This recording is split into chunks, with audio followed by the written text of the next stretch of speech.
O homem possui em si a força de progredir, ou o progresso não é senão o produto de um ensinamento? O progresso, sendo uma condição da natureza humana, não está ao alcance de ninguém a ele se opor. É uma força viva que as más leis podem retardar, mas não sufocar. Quando essas leis se lhe tornam incompatíveis, ele as afasta com todos aqueles que tentam mantê-las, e assim o será até que o homem tenha colocado suas leis em conformidade com a justiça divina, que quer o bem para todos, e não leis feitas para o forte em prejuízo do fraco. Os planetas, os mundos, como as pessoas, evoluem num processo permanente e constante de aperfeiçoamento. O ser humano, ao longo de sua história, tem encontrado momentos em que a humanidade sofre grandes transformações no plano social, no plano econômico, no plano moral. A humanidade avança constantemente, mas há momentos em que a gente encontra como que grandes saltos nesse processo evolutivo. Esses momentos em que espíritos melhores parecem substituir almas equivocadas. É muito comum a gente encontrar hoje pessoas que realmente dizem, olha, nós vivemos uma nova era da humanidade. Como há 30 anos pessoas falavam, como há 50, como há 100, há 200, isso me parece uma característica bem natural de uma sociedade de pessoas, indivíduos que estão a todo momento progredindo. Se nós compararmos a mentalidade da humanidade de 300 anos para cá, nós vamos perceber o quanto se muda a cada dia. Por isso a nova era nos aguarda como pessoas renovadas. Kardec, na obra admirável Evangelho segundo o Espiritismo, no capítulo Há Muitas Moradas na Casa do Meu Pai, vai apresentar a classificação dos diversos mundos que habitam o universo. Uma classificação proposta na mensagem brilhante do Espírito Santo Agostinho. Ali ele vai apresentar os mundos primitivos, os mundos de provas e expiações, o mundo de regeneração e os chamados mundo feliz. Então Kardec classifica os mundos em 4 grandes categorias. Kardec é muito claro em A Gênese, no capítulo 18. Os tempos são chegados. Ele analisa, então, o início da fase final do velho mundo. Lá ele vai dizer que essa transformação, ou essa transição planetária, em que a Terra sai de um mundo de provas e expiações e irá para um mundo de regeneração, é uma transição que já está ocorrendo.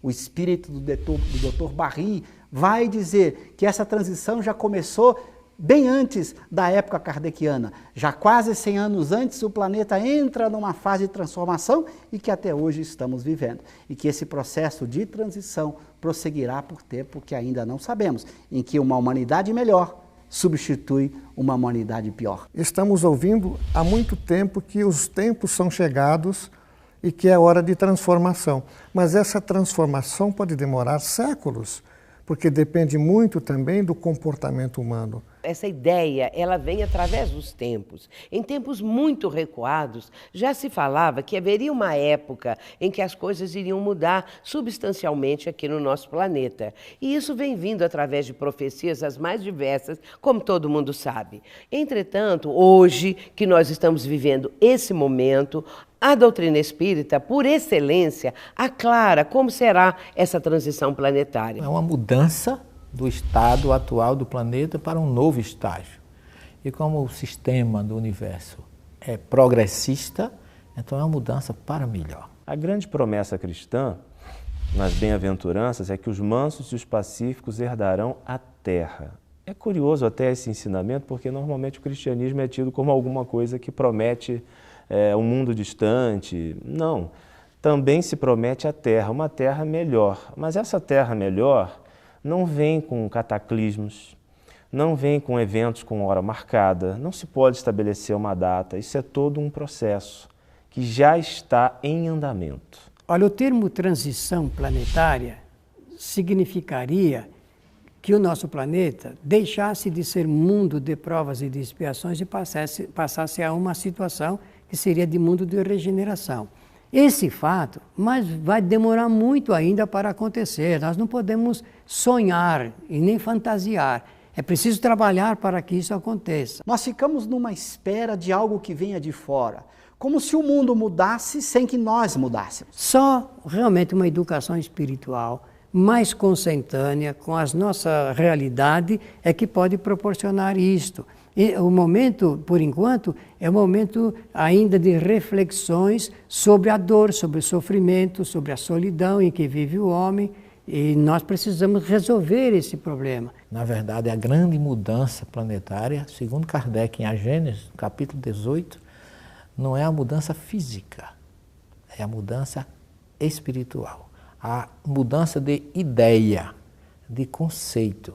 Daí, quando Jesus diz pai contra filho, não significa que o filho vai brigar com o pai. Mas o pai pode ter ideias diferentes do filho e vice-versa. Por quê? A humanidade urge ou sonha com um planeta de paz, de harmonia. Nunca se ouviu falar tanto em movimentos a favor da vida, da paz, a favor de que ninguém abrevie a vida de quem quer que seja, e o não matarás, que está lá no Êxodo 20, nunca esteve tão atual. Não matarás qualquer ser humano. No entanto, essa violência aí tão evidente também é um sinal do estado febril de mudança em que se encontra o planeta. Então hoje nós temos um número muito maior de pessoas preocupadas com o planeta, preocupadas com os animais, né? Vamos dizer, preocupado com as outras pessoas. Nós vamos sentindo que tudo isso é para preparar um mundo melhor. Então, nesse embate de ideias e de correntes, é necessário, obviamente, um período que nós chamamos de transição, para que essas ideias novas, mais humanas, mais de um homem mais espiritualizado, possam prevalecer sobre aqueles comportamentos ditos não mais adequados, não mais desejados. Então, Kardec preferia identificar esse processo de transição, as suas evidências, nos movimentos sociais e não nas agitações naturais. Nós temos, às vezes, por aí certa tendência de juntar uma coisa com a outra de uma maneira imprópria. Claro que a doutrina esclarece que existem, eventualmente, flagelos destruidores que têm a função de ativar as idas e vindas espiritualmente falando, e que determinados povos acabam evoluindo mais rapidamente mediante essas situações. Mas nós não podemos fazer disso também um libelo de uma destruição total do planeta. É complicado porque isso não está dito pela doutrina espírita. E haveremos de perceber mudanças em todos os níveis da nossa convivência individual e planetária. Haverá, portanto, a miséria de ceder e ser erradicada da Terra para uma posição de dignidade do homem que deverá dispor dos seus mínimos necessários para a sua sobrevivência. O ter vai diminuir de status e o ser terá o seu foco de maior abrangência. Então a transição se dá de uma forma insensível, nós não vemos como isso acontece de uma forma palpável. São valores morais, intelectuais, culturais e que estão em pleno andamento e hão de se estender por mais algum tempo, ao que tudo indica. Portanto, a transição, ela realmente já está acontecendo. A Terra, que é um mundo de provas e expiações, vai passar para um mundo de regeneração. Mas isso depende da humanidade que habita o planeta. Estamos fazendo uma transição do egoísmo para a caridade, do orgulho para o auto-amor e para o amor ao outro. É um momento ciclópico, onde os benefícios acumulados pela humanidade serão socialmente melhormente repartidos. A tecnologia, os transportes, a habitação e a alimentação, a fome que mata tantas pessoas, elas naturalmente cederão de tom e o ser humano deverá ser mais feliz, mais solidário, mais fraterno e mais amoroso. Então, o mundo de regeneração é caracterizado por essa mistura de pessoas ainda vivendo no mal, equivocadamente, com pessoas que buscam o bem. Caminhamos para esse mundo.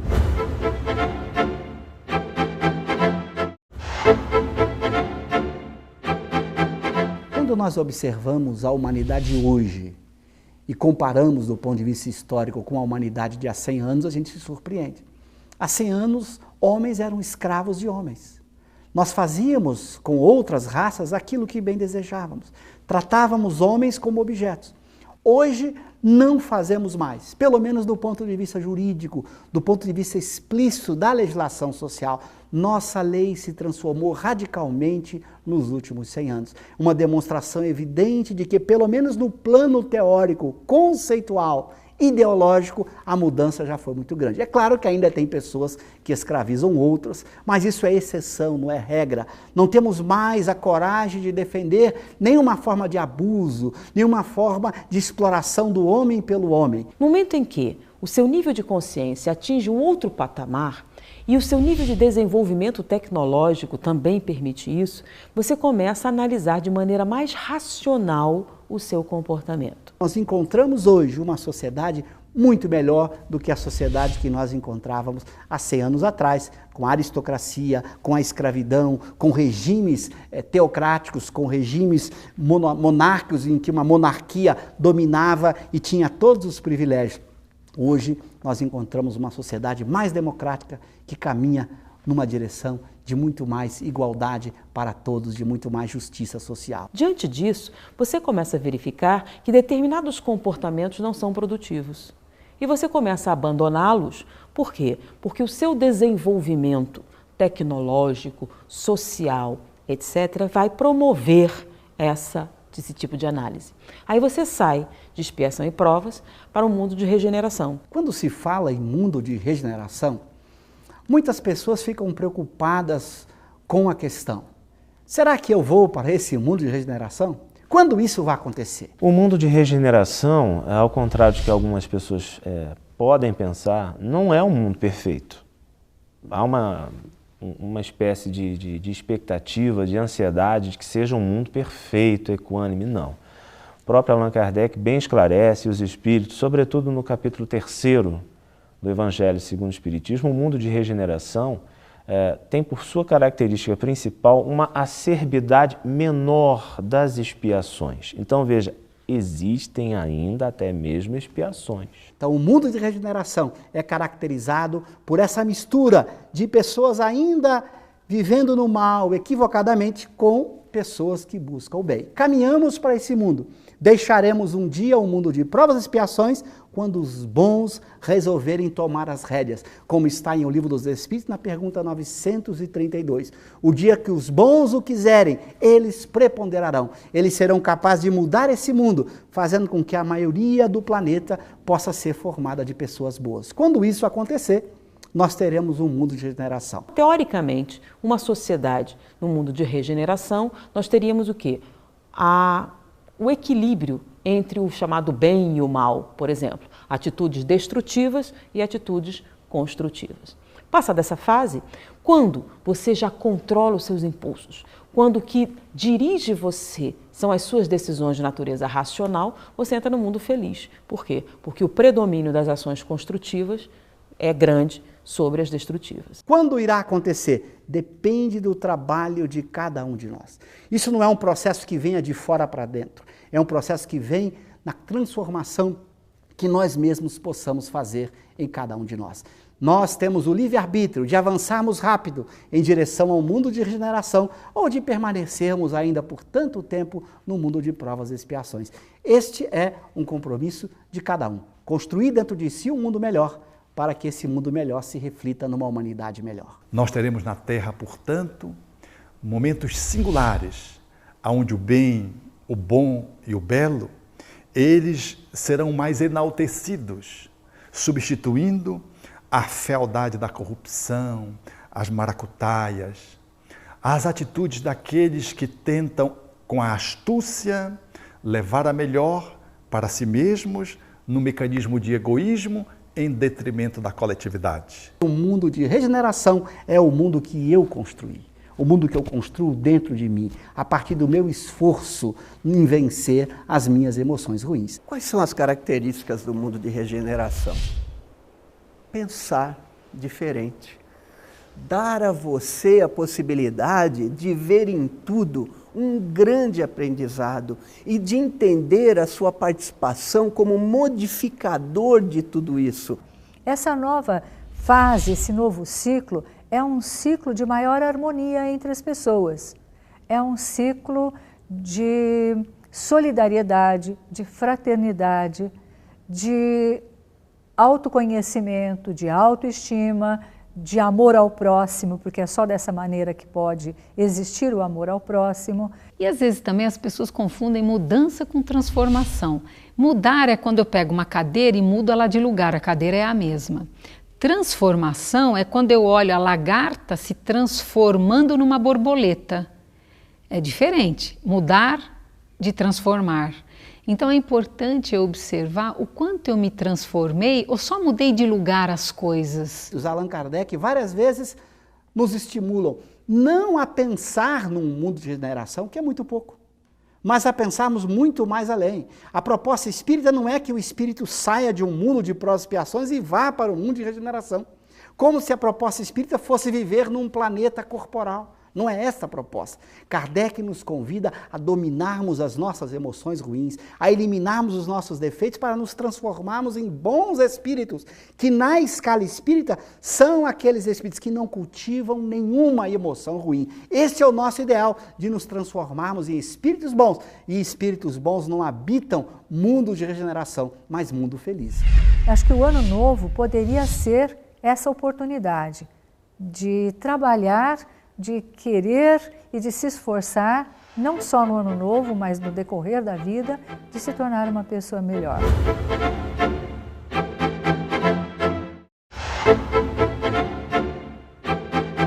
Mas por que será que as pessoas aguardam justamente o final de ano para fazer essas mudanças? Acho que todo mundo, quando começa um novo ano, se estabelece, ou pelo menos deseja uma vida melhor.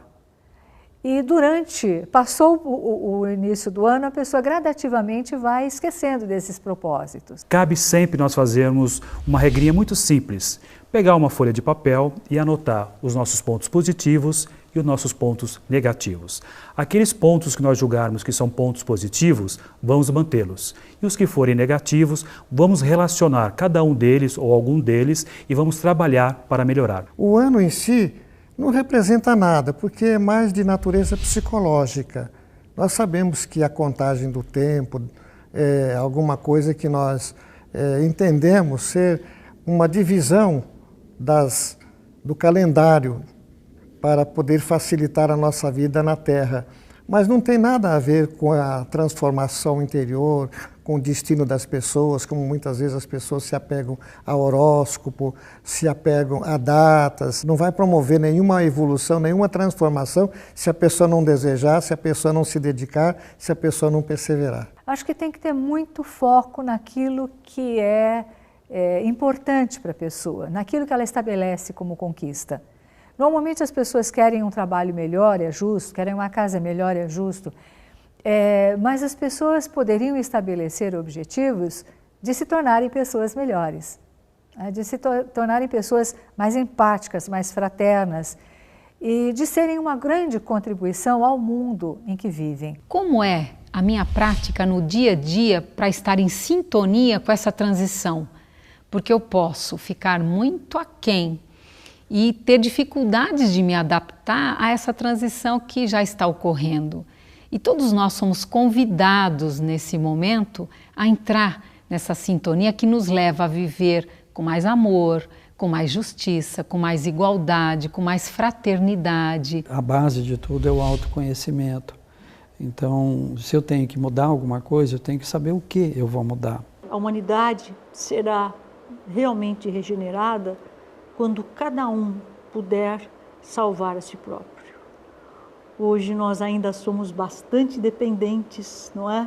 Seja de terceiros, seja de Deus, porque nós somos frágeis. Toda mudança tem que primeiro ser feita no nosso mundo interior. Temos que mudar nossos sentimentos para melhor, enfrentarmos as nossas paixões ruins para podermos criar uma sociedade cada vez melhor. Estamos avançando. O homem de hoje não é o mesmo homem de 100 anos atrás. Acho que o ano novo poderia ser essa oportunidade de trabalhar, de querer e de se esforçar, não só no ano novo, mas no decorrer da vida, de se tornar uma pessoa melhor. Acho que se a gente soubesse que tem a capacidade de impactar o mundo de uma maneira positiva ou negativa, se nós nos dessemos a devida importância, eu acho que nós poderíamos fazer um grande bem no sentido de nos transformarmos e sermos agentes do crescimento do nosso planeta. Quando nós traçamos essas mudanças, o que nós estamos buscando é ser algo que ainda nós não somos, mas gostaríamos muito de ser. Seja do ponto de vista afetivo, seja no trabalho, seja no dia a dia. Enfim, nós estamos idealizando aquilo que nós gostaríamos de ser. Esse me parece o ponto principal. Como atingir essas mudanças? Buscando as forças necessárias, buscando a reflexão e jamais esquecendo de uma ferramenta importantíssima nesse sentido, que é a prece. Buscar ali, quando nós fazemos reflexão, para conosco mesmo e, acima de tudo, buscando essa ligação consistente, verdadeira com o Criador, pedindo as condições para que a gente ache os melhores caminhos, novamente, para ser aquilo que nós queremos ser. Nada além disso. Por isso, o ideal do espírita deve ser buscar transformar-se num espírito bom, que viva a caridade, que domine suas emoções, que construa um mundo melhor. Pouco importa o planeta em que ele venha habitar. Não é mais possível vivermos num planeta onde as pessoas não se amam, há tanta violência, há tanta destruição do próprio planeta, enfim, onde os valores mais elementares de convivência não são respeitados e não são celebrados acima de tudo. Essa mudança é de padrão vibratório. Preciso sempre enfatizar isso. Mudar o padrão vibratório de cada vez maior número de pessoas. Nós vimos há pouco tempo o Papa Francisco pedindo que as pessoas fizessem uma vigília para que não haja guerra com a Síria. Então, nesse caso, se unirmos todas as pessoas, os bilhões que são espiritualistas, que são católicos, que são voltados para a doutrina espírita, se nós todos estivermos vibrando num diapasão mais alto, num nível mais alto vibratório, é claro que isso vai interferir muito, vai ajudar para que não haja uma guerra. Nós temos que hoje lutar pela paz, lutar com essas armas que são aquelas que as almas utilizam no seu processo de crescimento. Aí sim, vamos orar, vamos irradiar bons pensamentos, cada um de nós contribuindo, se tornando uma pessoa melhor e participando com aquilo que Jesus prometeu. Aqueles que estiverem na Judéia, que é a região espiritual, subam para os montes da compreensão maior, do amor, para que a humanidade realmente possa melhorar. Amemos indistintamente e apliquemos na prática aquilo que a doutrina espírita nos tem ensinado através de seus postulados. O maior compromisso do espírita é verdadeiramente buscar ser espírita. Allan Kardec dá uma definição muito importante que caracteriza muito bem esse nosso compromisso.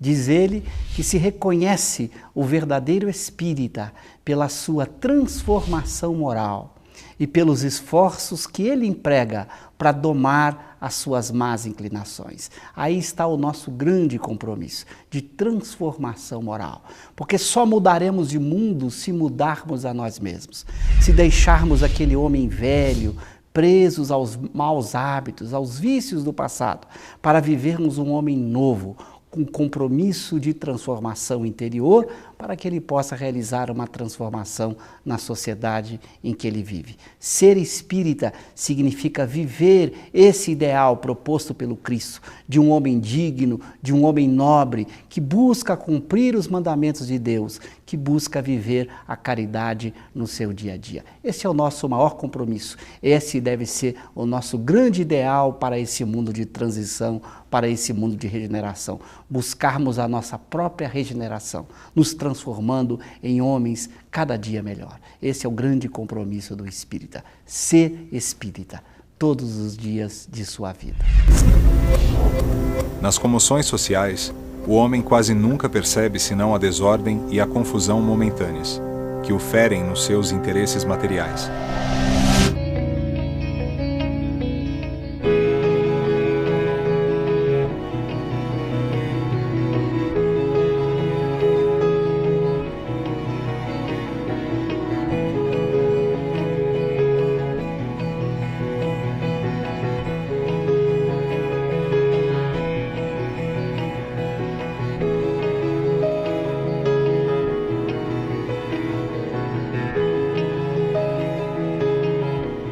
Aquele, porém, que eleva o pensamento acima de sua própria personalidade, admira os desígnios da providência, que do mal faz sair o bem.